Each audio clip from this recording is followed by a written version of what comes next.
Hello friends, welcome back my YouTube channel biology science. आज हम आप लोगों को बीजांड के प्रकार अथवा टाइप्स ऑफ ओवल्स के बारे में बताएंगे। तो पूरी जानकारी के लिए मेरा पूरा वीडियो अंत तक ध्यान से देखिए और यदि अभी तक हमारे चैनल को सब्सक्राइब ना किया हो तो सब्सक्राइब जरूर कर लीजिए। चलिए शुरू करते हैं।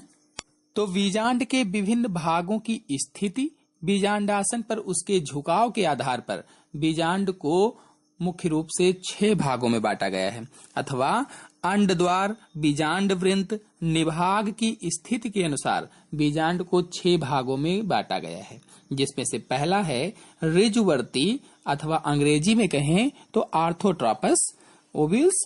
दूसरा है प्रतीप बीजांड अथवा अधोमुखी बीजांड अथवा अंग्रेजी में कहें तो एनाट्रापस ओवल्स। अगला है अनुप्रस्थावर्त अथवा हेमीट्रॉपस या हेमी एनाट्रॉपस ओवल्स। और चौथा है अनुप्रस्थ अथवा एम्फीट्रॉपस ओवल्स। पांचवा है चक्रावर्त अथवा वक्र कहा जाए या कैम्पाइलोट्रॉपस ओवल्स। और लास्ट है कुंडलित बीजांड अथवा सर्सिनोट्रॉपस ओवल्स। तो चलिए अब इन सबको डिटेल से एक एक करके समझा देते हैं। तो पहला है इसमें से ऋजु या आर्थोट्रॉपस ओवल्स। इस प्रकार का बीजांड एकदम सीधा होता है। इसके बीजांड वृंत, बीजांड द्वार तथा भ्रूणकोश एक ही सीधी रेखा में स्थित होते हैं।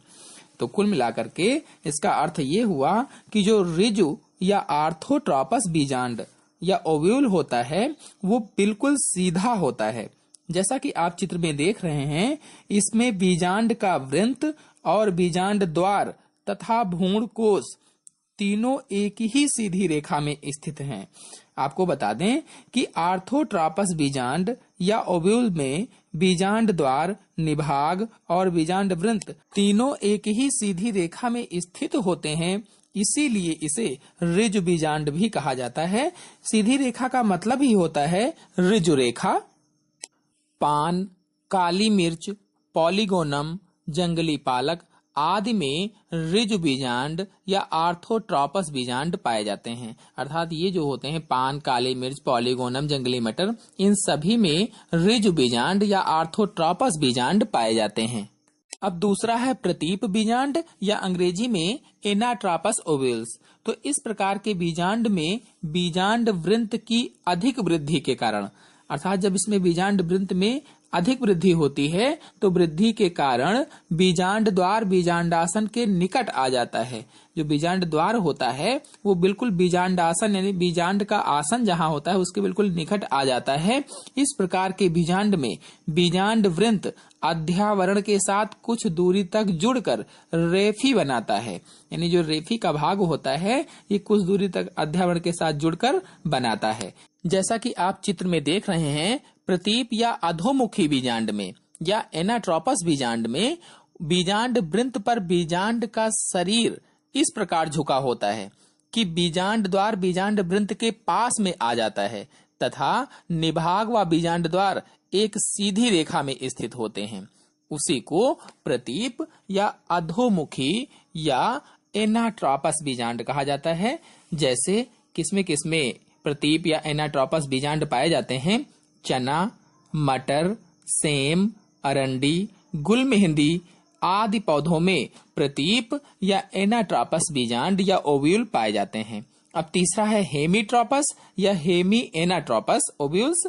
इस प्रकार का बीजांड लगभग अनुप्रस्थ होता है तथा इसका बीजांड द्वार बीजांड वृंत के निकट आ जाता है। जो बीजांड द्वार होता है वो बिल्कुल बीजांड वृंत के पास में आ जाता है।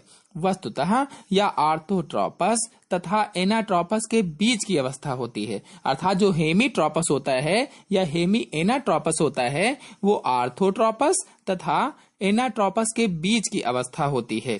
तो जैसा कि आप चित्र में देख रहे हैं, बीजांड का शरीर बीजांड वृंत से समकोण बनाते हुए मुड़ा होता है।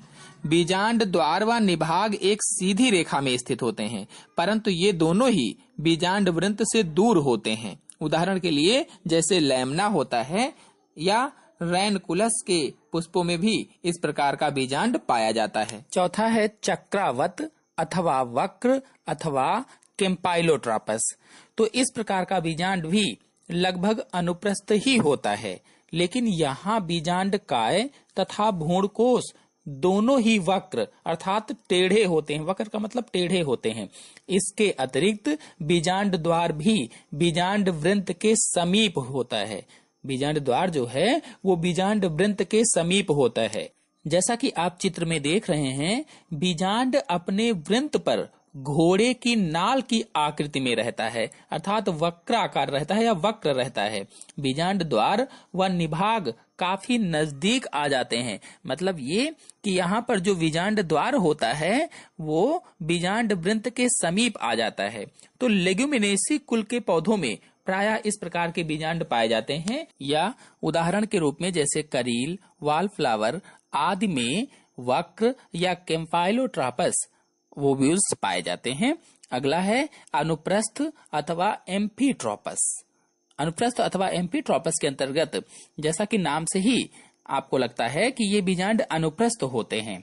बीजांड काय, बीजांड द्वार तथा निभाग एक सीधी रेखा में होते हैं, यानी बीजांड काय जो होता है, बीजांड द्वार होता है और निभाग एक सीधी रेखा में स्थित होते हैं तथा यह बीजांड वृंत के साथ समकोण पर स्थित होता है। जैसा कि आप चित्र में देख रहे हैं, बीजांड अपने अक्ष पर इस प्रकार घूमा हुआ है या घूम जाता है कि भ्रूणकोश में काफी वक्रता आ जाती है। उदाहरण के रूप में आपको बता दें कि लेमना, पोस्त, प्रिमरोज, गुलाबास तथा सोलनेसी जो कुल होता है, इनमें अनुप्रस्थ या एम्फीट्रोपस ओव्यूल्स या बीजांड पाए जाते हैं। और अब लास्ट है कुंडलित अथवा सर्सिनोट्रोपस। तो जब बीजांड एक बार उल्टा होने के बाद घूमकर फिर सीधा हो जाता है, अर्थात एक बार उल्टा होता है और फिर घूमकर सीधा हो जाता है, तो उसे कुंडलित कहा जाता है। इस प्रकार बीजांड वृंत अत्यंत घुमावदार अथवा कुंडलित हो जाता है। आगे चलकर बीजांड द्वार फिर से बीजांडासन से दूर जाता है। जैसा कि आप चित्र में देख रहे हैं, यह है कुंडलित या सर्सिनोट्रोपस बीजांड।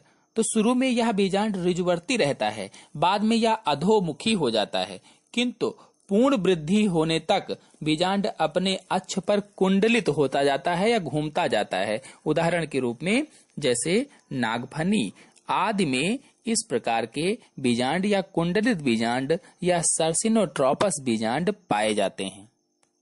चलिए अब पुष्प से संबंधित कुछ महत्वपूर्ण प्रश्न और उनके उत्तरों को आपको बता देता हूं, जिसमें से पहला है पुष्प क्या होता है।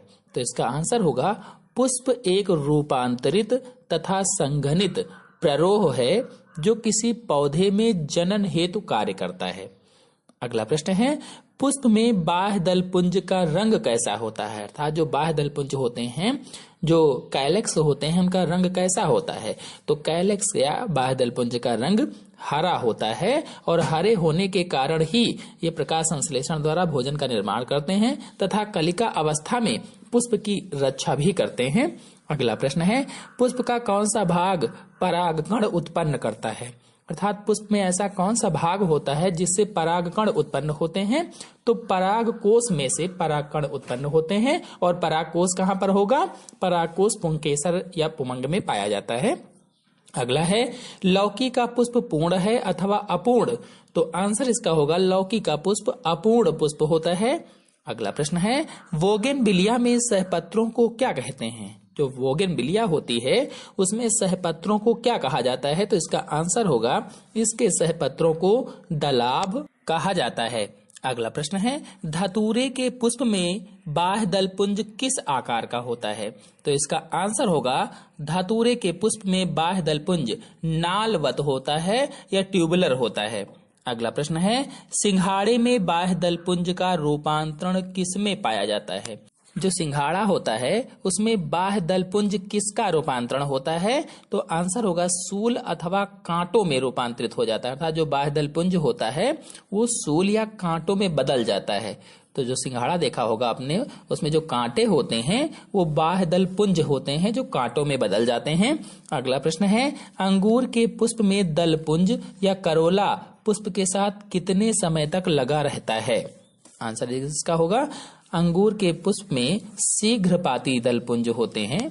तो इस प्रकार से ये बीजांड के प्रकार अथवा टाइप्स ऑफ ओवल्स थे। आशा है आप लोगों को अच्छी तरह से समझ में आ गए होंगे। तो आज के अंक में इतना ही। अगले अंक की जानकारी के लिए मेरे चैनल को सब्सक्राइब कर लीजिए और साथ में बेल आइकन को भी प्रेस कर लीजिए, ताकि अगले आने वाले वीडियो की नोटिफिकेशन भी, उसकी जानकारी भी आपको सबसे पहले प्राप्त हो जाए। धन्यवाद।